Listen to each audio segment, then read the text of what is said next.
Garments শিল্পে আমার প্রিয় উদ্যোক্তা ভাই ও বোনেরা, আসসালামু আলাইকুম। আমি এম শাহাদাত হোসেন কিরণ, ম্যানেজিং ডাইরেক্টর, ডেকো গ্রুপ এবং ফোরামের প্যানেল লিডার। আগামী 24শে ফেব্রুয়ারি আমাদের এই প্রিয় সংগঠন বিজিএমইএ নির্বাচন। এই নির্বাচন উপলক্ষেই এক ক্ষুদ্র ভিডিও প্রেজেন্টেশন। এই ভিডিও প্রেজেন্টেশন আপনারই জন্য, যিনি শত ইচ্ছা থাকা সত্ত্বেও ব্যস্ততার কারণে আমাদের গত প্যানেল প্রজেকশন মিটিংয়ে আসতে পারেননি। আপনারা গত নির্বাচনে ফোরামকে দায়িত্ব দিয়েছিলেন। You have got every right to know forum সে দায়িত্ব পেয়ে কী কাজ করেছে। এই ভিডিও প্রেজেন্টেশনে আপনার জন্য তার কিছু অংশ আমরা বিনীতভাবে উপস্থাপন করছি।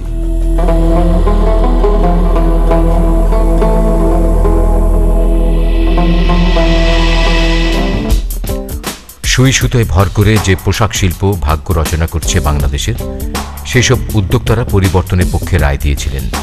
তাদের প্রিয় সংগঠন বিজিএমইএকে এগিয়ে নেবার ভার সঁপেছিলেন এক ঝাঁক তরুণ নেতৃত্বের হাতে।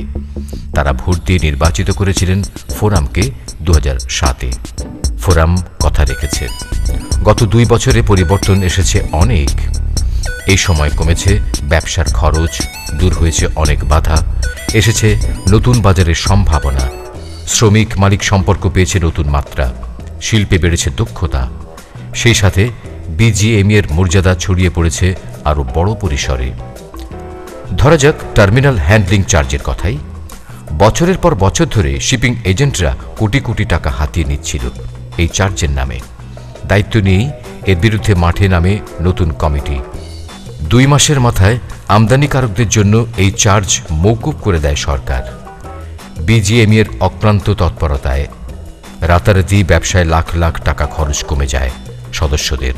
গত 7-8 বছর ধরে বিজিএমইএ চেষ্টা করছিল কিভাবে টার্মিনাল হ্যান্ডলিং চার্জেস বন্ধ করা যায়। সে উদ্দেশ্যে বিজিএমইএ বেশ কিছু বছর ধরে কাজ করে যাচ্ছিল।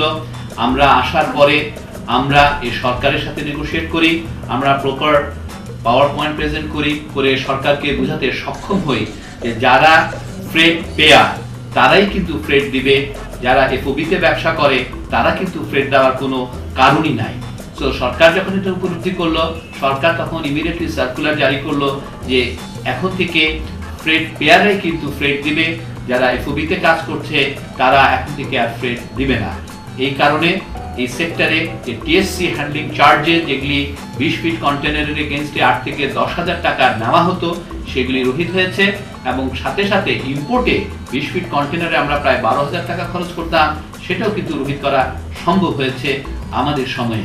এছাড়া ফ্রেট ফরওয়ার্ডার যারা, তাদেরকে আন্ডার লাইসেন্স আনা হয়েছে এবং তারা লাইসেন্সে আসার পরে এনওসিতে আমাদের কোনো পেমেন্ট করতে হয় না।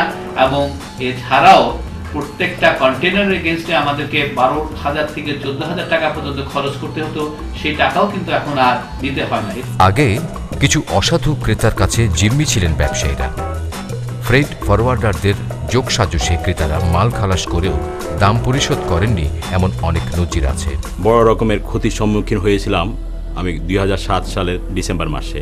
আমাদের সাথে আরও 8টা garment factory Canada main knitting একটা বায়ারের কাছে মোট $8 মিলিয়ন মাল এক্সপোর্ট করি। প্রায় $33 লক্ষ মাল ট্রান্সপোর্ট টিম, মার্কস লাইন, মিলগ্রাম এই কয়েকজন শিপিং লাইন এবং ফরওয়ার্ডিংয়ের সাথে আদাত করে বায়ার এই মাল পোর্ট থেকে ছাড়িয়ে নেয়। এই দুর্যোগপূর্ণ মুহূর্তে ফোরাম ছিল আমাদের পাশে।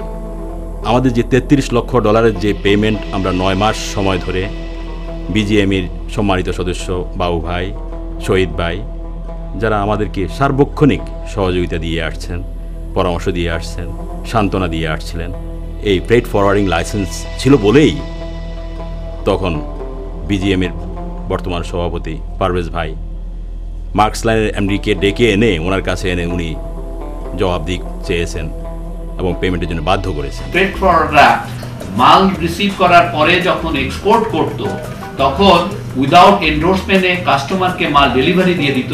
এতে করে এক্সপোর্টাররা আমরা কিন্তু আমাদের পেমেন্ট আর পেতাম না।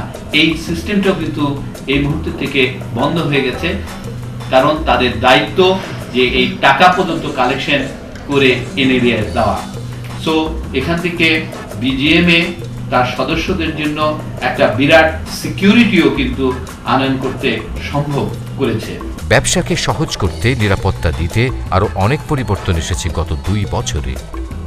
বন্ডিংয়ের মেয়াদ বেড়ে 15 থেকে 30 মাস হয়েছে।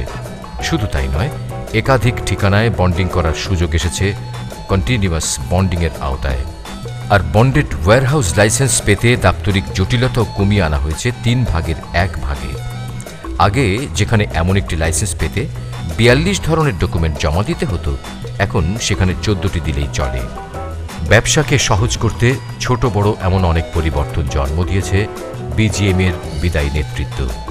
ওভেন নিটওয়্যার ও সোয়েটার কারখানার জন্য পরিবেশ অধিদপ্তরের ছাড়পত্রের বাধ্যবাধকতা রহিত করা ছিল একটি বড় সাফল্য। চট্টগ্রাম বন্দরে কাস্টমস অটোমোশন, এই সংগঠনের অক্লান্ত চেষ্টায় অনেক দিনের আরাধ্য এই উন্নয়ন হয়েছে বন্দরে। এতে কাস্টমস ক্লিয়ারেন্স ও শিপমেন্টে হয়রানি কমবে ব্যবসায়ীদের। শীঘ্রই চালু হতে যাচ্ছে ইলেকট্রনিক পাসবই, এর সংযোগ থাকবে বিজিএমএর সাথে। ফলে পোশাক শিল্প মালিকরা নিজেদের আমদানি রপ্তানির হিসেব জানতে পারবেন ঘরের কম্পিউটারে বসেই। একটি শান্তিপূর্ণ উৎপাদন পরিবেশ দাবি যেমন ব্যবসায়ীর তেমনি শ্রমিকেরও। এজন্য 2007 মে মাসে গঠন করা হয় ক্রাইসিস ম্যানেজমেন্ট সেল।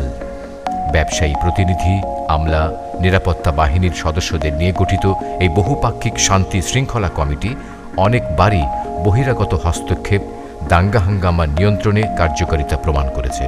2008 সালে তেজগাঁয়ে অকারণে উস্কানিমূলকভাবে যখন বিরাট ধরনের একটি শ্রমিক আন্দোলন দানা বাঁধে, তখন ডিজিএফআই, এনএসআই সবার সম্মিলিত প্রয়াসে এটা নিবৃত করা হয়।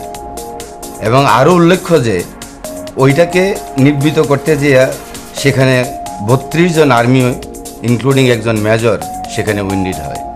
তারপরেও এই ক্রাইসিস ম্যানেজমেন্ট সেল সক্রিয়ভাবে আজও পর্যন্ত কাজ করে যাচ্ছে। এটি বিজিএমইএর একটি উল্লেখযোগ্য কাজ বলে আমি মনে করি।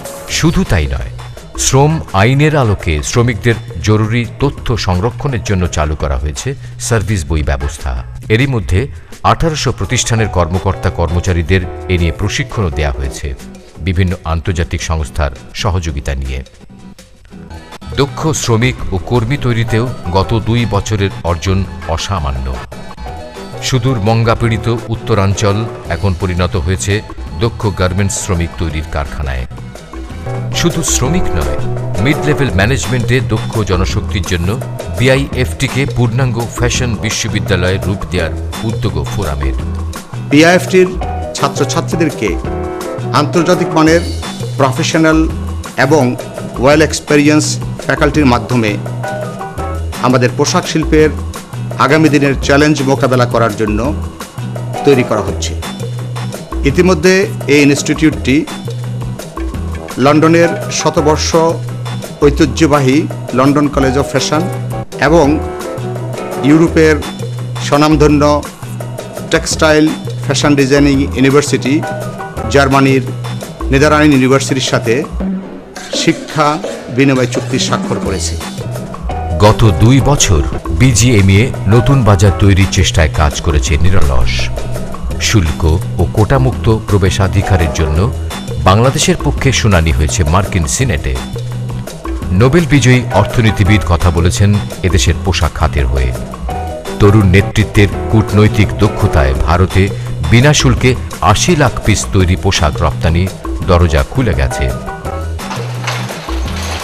অস্তিত্বের লড়াইয়েও হারেনি বিজিএমইএ। হতে পারত আরেকটি র্যাঙ্কস ভবন, তৈরি পোশাক শিল্প মালিকদের সেকেন্ড হোম বিজিএমইএ ভবন। কিন্তু সরকারের সাথে দিনরাত আলোচনায় ফোরাম নেতারা তা রুখে দিতে পেরেছিলেন সময় মতোই। রক্ষা পেয়েছিল বিজিএমইএ ভবন। আপনারা মাঝে মাঝেই শুনেন যে বিজিএমইএ বিল্ডিং ভাঙা নিয়ে। আমি নিশ্চিত, আমি আগাগোড়া আপনাদেরকে বলেছিলাম, কেয়ারটেকার গভর্নমেন্টের সময়ও কিন্তু ওদের সাথে, সরকারের সাথে আমার ডিসকাশন হয়েছিল। ওনারা আমাকে স্পষ্ট জানিয়ে দিয়েছিল যে বিজিএমইএ বিল্ডিং কোনো অবস্থাতে ভাঙা আর হবে না, আমি যাতে এটা নিয়ে অরিড না হই। এই সরকার যখন আসলো, নতুন সরকার, তখনও এটা নিয়ে কিন্তু কথা হচ্ছিল। আমরা মাননীয় প্রতিমন্ত্রীর সাথে দেখা করি, সরকার ওনাদের সিদ্ধান্ত অলরেডি জানিয়ে দিয়েছে যে বিজিএমএ ভবনকে রেখেই হাতিরঝিল প্রকল্প করা সম্ভব হবে। আমার মনে হয় এখন আর কারোই অনিশ্চয়তার মধ্যে থাকার কোনো কারণ নাই। এভাবেই আত্মপ্রতিষ্ঠা ও পরিবর্তনের 2 বছর পার করেছে বিজিএমইএ। এখন একটি নির্বাচনের অপেক্ষায় দেশের সবচেয়ে বড় শিল্প মালিকদের সংগঠন। কিন্তু পরিবর্তনের প্রয়োজন কি ফুরিয়ে গেছে দেশের পোশাক শিল্পে? না, এখন অনেক অর্জন বাকি। যদি ধরো এ হাত, দাঁড়িয়ে ওঠার প্রত্যয়ে যদি আজকে আমাদের লক্ষ্য কি? আমাদের লক্ষ্য চলমান বিশ্ব অর্থনৈতিক মন্দা থেকে নিজেদেরকে রক্ষা করা। আমাদের লক্ষ্য এই মন্দা থেকেও সুবিধা আদায় করা। আমাদের লক্ষ্য কম্পিটিটিভ থাকা। আমাদের লক্ষ্য 2013 সালে $25 বিলিয়ন এক্সপোর্টের স্বপ্ন পূরণ করা। আমাদের লক্ষ্য অস্থিরতা এবং নৈরাজ্য থেকে শিল্পকে রক্ষা করা। জাগবে এ দেশ, জাগবে মানুষ, অঙ্গীকারের মায়া, স্বনির্ভরতা। এখনো অনেক দূর এগুতে হবে, এগিয়ে নিয়ে যেতে হবে। আর সঠিক নেতৃত্বই এগিয়ে নিতে পারে তার দৃপ্ত শক্তি দিয়ে। কিন্তু কারা করতে পারবে আমাদের সেই লক্ষ্য পূরণ? কারা করতে পারবে সেই স্বপ্ন পূরণ? কাদের আছে সেই যোগ্যতা? কাদের আছে সেই ট্র্যাক রেকর্ড? আমার বিশ্বাস আপনারা সবাই তা জানেন। ফোরাম এজেন্ডা ভিত্তিক কাজ করে। আপনারা জানেন ফোরাম হোমওয়ার্ক করে কাজ করে। আপনারা জানেন ফোরাম পূর্ণ কমিটমেন্ট নিয়ে কাজ করে। আমাদের বিশ্বাস ফোরামে পারবে একমাত্র আপনাদের সেই লক্ষ্য পূরণ করতে। জাগবে এ দেশ, জাগবে মানুষ, অঙ্গীকারের মায়া, স্বনির্ভরতা। আরও একবার ফোরাম এগুতে চায়, এগিয়ে নিতে চায় তৈরি পোশাক খাত, সমাজ, রাষ্ট্রকে তার নতুন যোগ্য নেতৃত্ব দিয়ে। আমাদের প্যানেলের পক্ষ থেকে আপনার কাছে আমাদের এই অঙ্গীকার, যে কোনো অবস্থাতেই এই ইন্ডাস্ট্রিকে আমরা রক্ষা করব, টিকে থাকার পথ বের করে সাফল্যের দিকে এগিয়ে যাব। তাই আমি আমার প্যানেলের পক্ষ থেকে আপনার সমর্থন আশা করছি। শিল্প বাঁচলে আমরা বাঁচব, আমরা বাঁচলে দেশ বাঁচবে। স্বপ্ন